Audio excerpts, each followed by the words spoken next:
السلام علیکم عزیز طلبہ، کیسے ہیں آپ لوگ؟ ٹھیک ہے؟ آج ہم اسلامیات لازمی سال اول کا دوسرے چیپٹر کا لیکچر آج ہم اٹینڈ کریں گے۔ پچھلے لیکچر میں آپ لوگوں نے نماز کے متعلق سماعت کیا، پڑھا، نماز کی اہمیت، اس کی فرضیت کے متعلق آپ نے پڑھا۔ آج ہم نماز کے فوائد پر ڈسکس کریں گے۔ یہ ایک بہت ہی اہم لانگ کویسچن ہے، بورڈ کا حصہ ہے۔ اس کی سٹیٹمنٹ ہے: ارکان اسلام سے کیا مراد ہے؟ فرد کی تعمیر سیرت اور معاشرے کی تشکیل میں نماز کیا کردار ادا کرتی ہے؟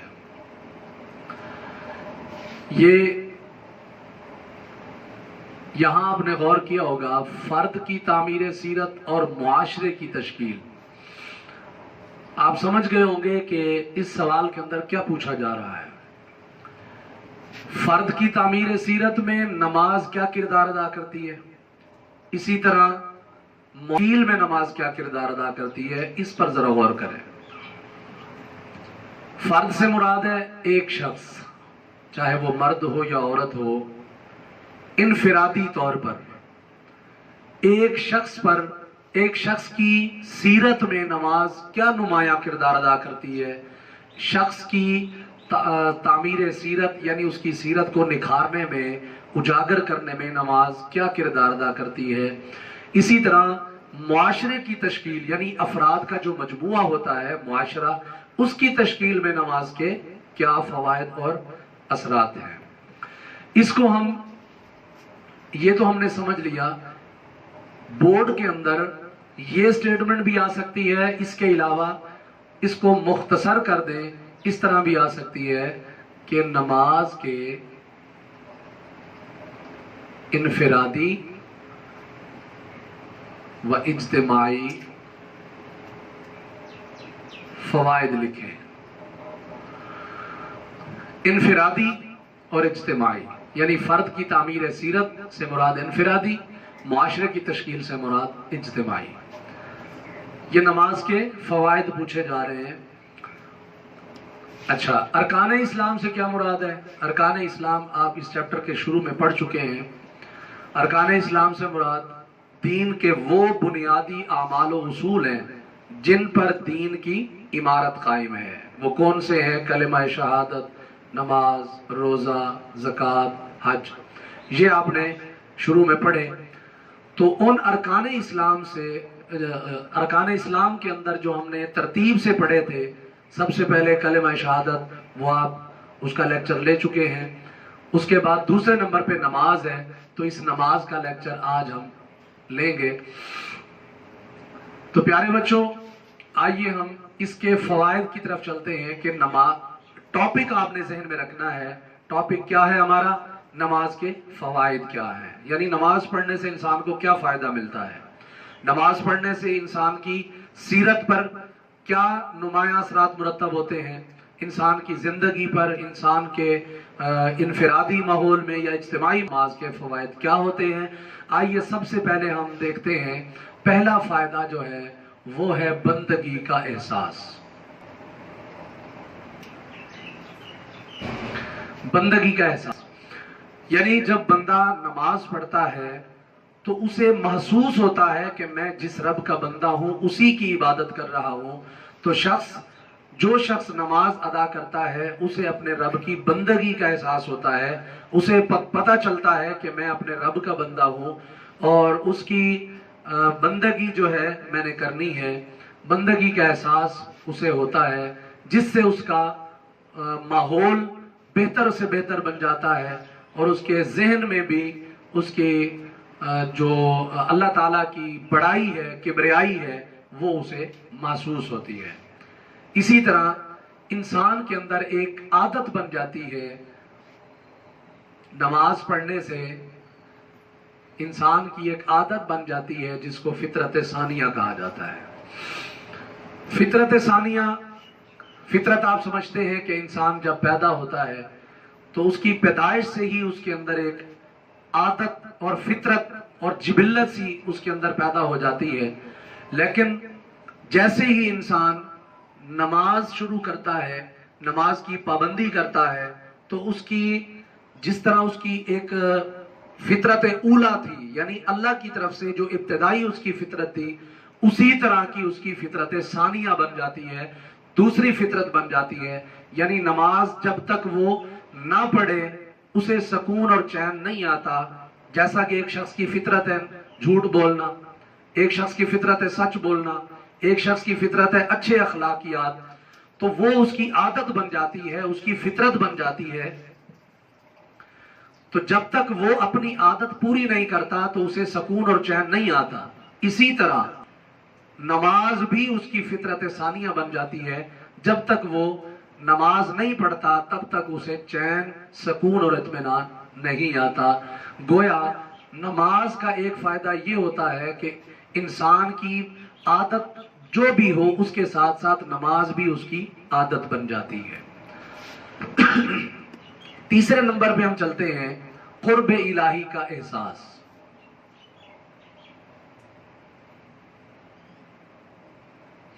قرب الہی، نماز پڑھنے کے فوائد بے شمار ہیں، ان میں ایک فائدہ قرب الہی بھی ہے.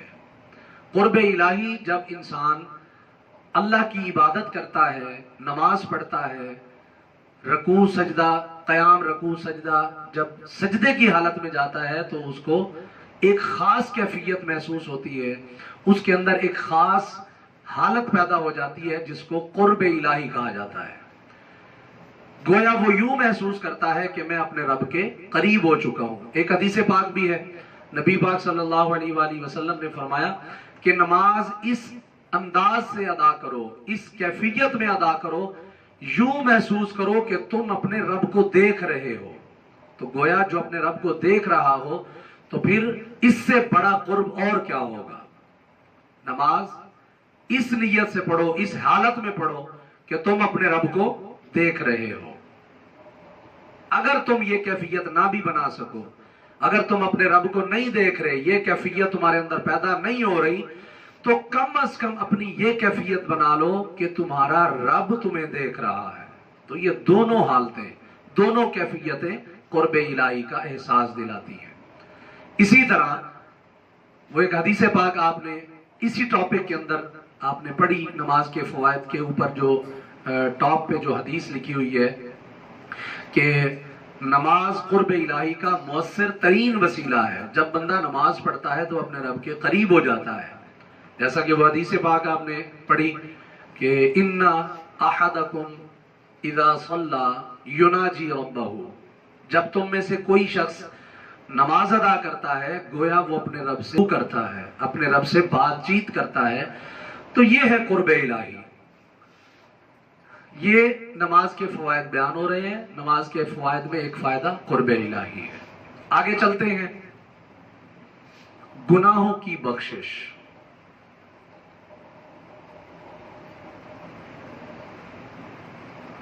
گناہوں کی بخشش، نماز پڑھنے سے انسان کے گناہ بخش دیے جاتے ہیں. نماز ایک ایسا عمل ہے، نماز ایسی عبادت ہے جس سے اللہ راضی ہوتا ہے، اللہ خوش ہوتا ہے، اور اللہ خوش ہو کر اپنے بندے کے گناہوں کو معاف فرما دیتا ہے. اور اس کے ساتھ ساتھ بندہ خود بھی گناہوں سے بچتا ہے. اس کو ہم گناہوں کی بخشش بھی کہہ سکتے ہیں، گناہوں سے نجات بھی کہہ سکتے ہیں. یعنی جب ایک شخص نماز پڑھتا ہے، ایک نماز پڑھ کے جب دوسری نماز کا انتظار کر رہا ہوتا ہے، تو اس دوران میں یعنی نماز سے نماز کے درمیان میں جو وقفہ ہوتا ہے اس کے اندر اگر وہ شخص کسی گناہ کی طرف مائل ہونا چاہتا ہے پھر بھی وہ نہیں ہو سکتا. کیوں؟ وہ یہ سوچتا ہے کہ میں ابھی تو اپنے رب سے توبہ کر کے آ رہا ہوں، ابھی تو میں اپنے رب سے معافی مانگ کے آ رہا ہوں، یا اللہ میرے گناہ معاف فرما، اور اگر اب میں نے گناہ کیے تو پھر میں رب کی بارگاہ میں کون سا منہ لے کے جاؤں گا، کیسے میں اپنے رب کی بارگاہ میں جاؤں گا. تو یہ سوچ انسان کو گناہوں سے محفوظ کر لیتی ہے. گویا نماز کے فوائد میں ایک فائدہ یہ ہوا کہ انسان گناہوں سے بچ جاتا ہے. جی سمجھ آ رہی ہے پیارے بچوں؟